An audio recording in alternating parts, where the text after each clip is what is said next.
magluluto ako ng barbecue sa kawali. Minarinate ko na yung pork. Nilagayin ko siya ng ketchup, toyo, oyster sauce, Sprite, durog na black pepper, and a little bit of sugar. Yan, iwan ko muna siya ng mga 30 minutes. At dahil mainit na siya, ilalagay ko na ang pork.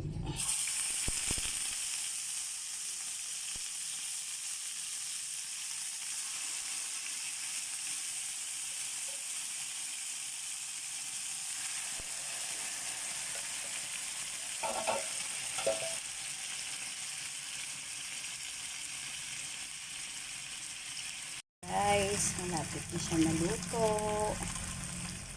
Mahina lang ang apoy pag naluluto ako ng barbecue sa kawali.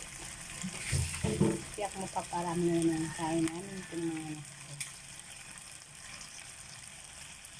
Ayan, nilagay ko na yung tirang minarinatan. Maya, luto na siya. Luto na siya. Tara, let's eat. Paparami na naman ito ang kain namin. Thank you guys. Thank you for watching.